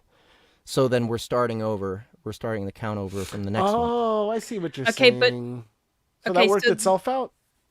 In No. 3 weeks, I will be in New Jersey. So I don't. Hold on. I have to look at. my Oh, what are you calendar. doing in New Jersey, Sin? I'm gonna go see my other brother. Oh, Tim's coming, whereabouts? and we're going to go up to New Jersey in Sewell, New Jersey, close to about 20 minutes away from Philly, across the bridge. Oh, okay. We're not Okay, that, the we're next- not that far. oh, SBTL really? How is the far away are 14th. you? Yeah, maybe like an The hour and a 14th. half to Philly. So I will Okay. be here. Maybe less. Okay, hold The on. 14th so is the one, next SBTL, so 2 I will be here. Oh, oh, okay. yeah, Well, that that's worked when itself I'll out. be in didn't it? Jersey. Yep. So, But we could still do Fugitive. I still would like to have an The Fugitive. Osiris. Yeah. Oh, why don't we do Fugitive 4? Wait, no. What's the series called? The one you guys are Oh, working on. Fugitive. Wow. Did I just make that up? Fugitive Status. Yes, thank you. Yeah, this is the Archemi Online short story. Sorry, I'm distracted. I'm watching a trailer for Alaska, the movie Alaska, Still on the, you're still on Alaska. which I watched. Like, it came out in 1996, and I watched it so much as a kid. I still haven't. I don't think I've it seen was a movie called Alaska. There was a movie called Alaska, and it's these two teenage kids that get like stuck in Alaska. There's like a plane wreck, and they'd go like looking for their dad or something like that. Oh. And it's got the girl from, I think, Neverending Story, or not Neverending Story. Oh fuck, what's it called? Homeward Bound. It's the girl from Homeward Bound. Oh, Meredith, what's her face? The little girl. Anyways, she was a popular actor in the 90s. Anyways, sorry, I just totally got distracted there. Yeah, whatever works. I mean, we'll figure out the fugitive status, the status of fugitive status. And, Yeah, I think the idea was that we were going to do about an hour a week, like have a regular show where we do about a chapter. yeah, a week. like Thursdays or something like that. Okay. So Oh, I think maybe okay, sticking to the gotcha. original plan might work Okay, so better. yeah, 14th. Oh, yeah, that's then, right. I so- remember Insomnia, So Simon. if we're back on the Seen that. 14th, what are we doing for the 14th? I'm cool with the Alaska theme. Sticking with the Alaska. We'll still go for the Alaska theme? And then you'll be able to say how accurate the movie is. Yes. Based Yes. on your Oh, but experience. which movie? We're doing Alaska the movie? So you said there was a serial killer one in Alaska? That sounds fun. Yes, it's called Frozen Ground. It's based on a true story. It's got John Cusack and oh crap, I think I can try and force Sarah Nicolas to watch Cage. John I think Cusack? Nicolas What's it Cage. called? maybe. Nicolas We gotta watch Cage? it. Nicolas I Cage think Nicolas it's called Cage? Frozen in Ground. Alaska. Yep, Yeah. we're doing it. Okay. Nicolas I think, Cage. Nicolas Yeah, Cage, The John Frozen Cusack. Ground. Yeah. And Vanessa Hudgens. Yep. I don't know who that is. Interesting. Okay, So the it's not that Frozen old. Ground next time. And you know what? I will capture video of Sarah's review of the movie right after we watch it, Please do. and so I'll send that video over to. She probably knows about this case too. Maybe she'll also probably hate it because she hates Oh, everything. look at this. Yeah, Oh. I was. Yes, Insomnia is also set in Alaska. Yes, that's Al Pacino. I remember that movie. That was Insomnia? no, wasn't Uh-huh. that Robin Williams? No. Yes, Yeah, it has Robin Robin Williams and Al Williams, but I Pacino. think He Al was the one with the Pacino's- insomnia, though. I think Robin Williams. No, it Hey, was hold on. Al Pacino with the insomnia. Insomnia It was is Al Robin Pacino. Williams he was chasing. Yeah, Oh, gotcha. I just remember Al Pacino. Yeah, Robin Williams, Hilary Swank. I haven't seen it in a long time. I'd like to see it again. I didn't like it that much when I first saw it, so. I remember I wasn't overly crazy about it the first time. It's not that it's a bad movie. I'm just not crazy about Al Pacino. Period. So. All right. Well, that's our cinema segment. You guys can look forward to us talk about Alaskan serial killer in the Frozen Ground with Nicolas Cage. Looking at Nicolas this Cage. cast list for Insomnia, and I'm not seeing I mean, I'll watch anything with Robin Williams in it, but many. Wait, so are we gonna do Insomnia instead? Or? no. Wait, which one are Frozen we? Ground. Frozen we're doing Ground, Frozen People who die Okay. first. Okay, cool. So, last segment for today. 2002, Let's do some chat. the golden GPT. era. Oh God. Okay, let's do it. I wish we could. I wish there was like a jailbroken condomless version of ChatGPT. Oh yeah, that yeah. Doesn't, like, ChatGPT got. it doesn't got- like it'll tell Oh, you yeah. no, I'm not going to talk about this. It doesn't. or It I'm not doesn't gonna yeah. talk pop about that. anymore. And I hate that. They turned it sterile. I actually don't know if that's a good thing or a bad thing. You know, I like Al because- Pacino a lot, for the record. Because when it's sterile, right? He's always been does met that for mean me. it's not stealing as much? It's just boring. It's just boring. It's just not. It's just not funny. So yeah, James, author, sir. How about you come up? How about you come up with the prompt for us, and then Justin and I will narrate / Oh, voice. we're doing ChatGPT. Yeah, okay. Oh god, this caught me completely unawares. I was. We should have warned you about this. AI, man. Yes, James, go ahead, do it. Need a prompt. I don't know. I really don't. All right. So dragon. Yep. Something dragon about dragons. in Alaska in Alaska. Alaska is burning all the books. Tomatoes. Is the burning books. all No, the the books. Very tomatoes. 1984. All the tomatoes. Okay. Yeah, it's the Alaskan So, tomatoes. how do you spell tomato? I'm sorry. I'm sorry. I need to speak American. Tomato. Period. It's up to the serial killer, Oh, Robin Oh my Williams. gosh. oh God.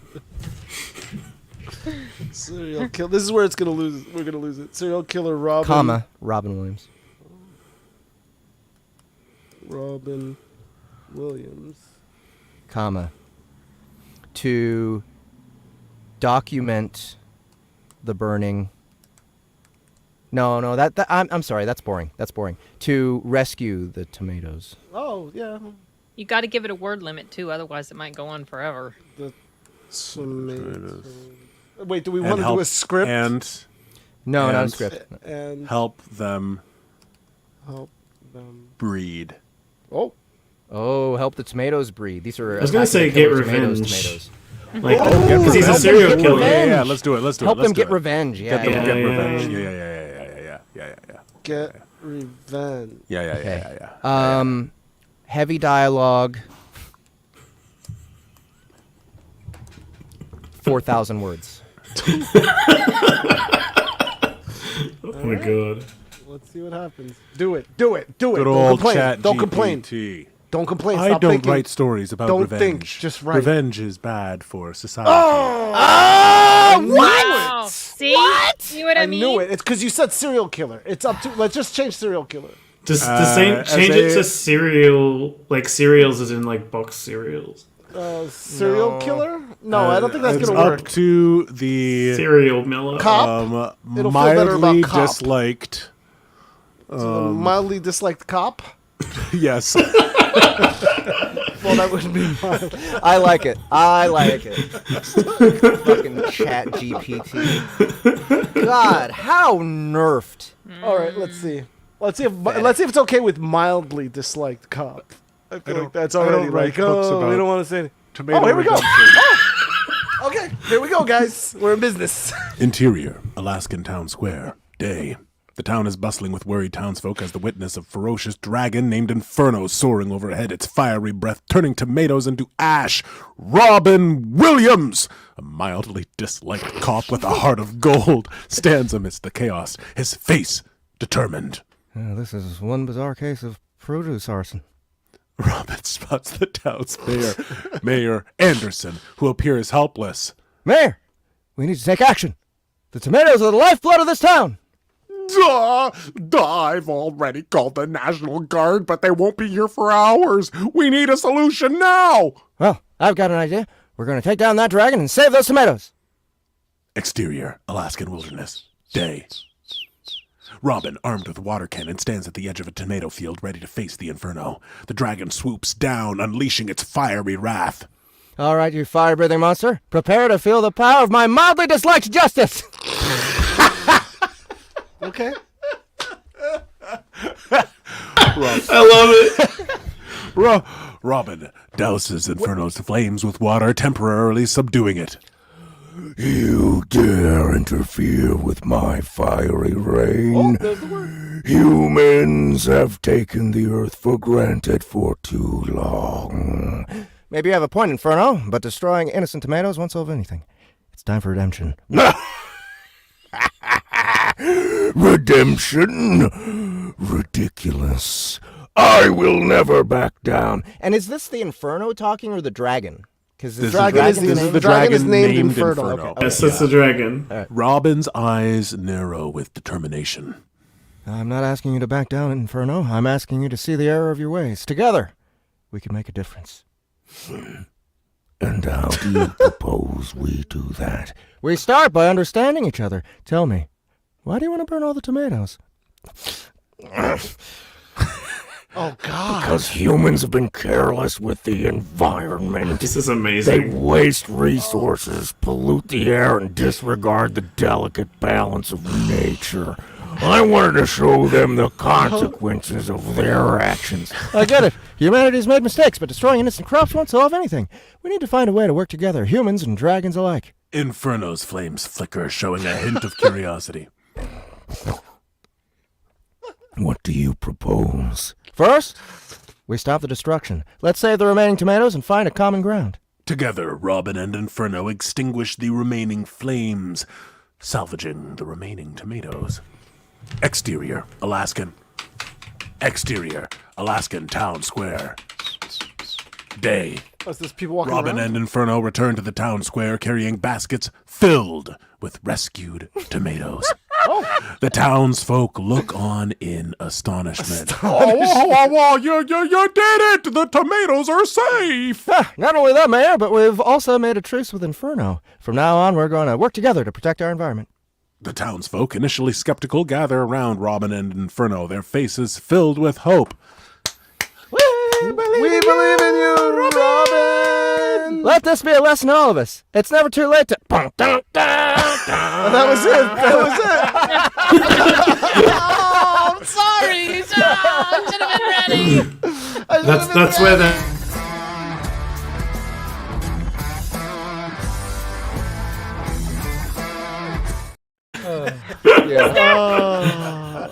Oh man, I wish I I would have didn't thought know of Robin that. Williams was Feetwix. Huh?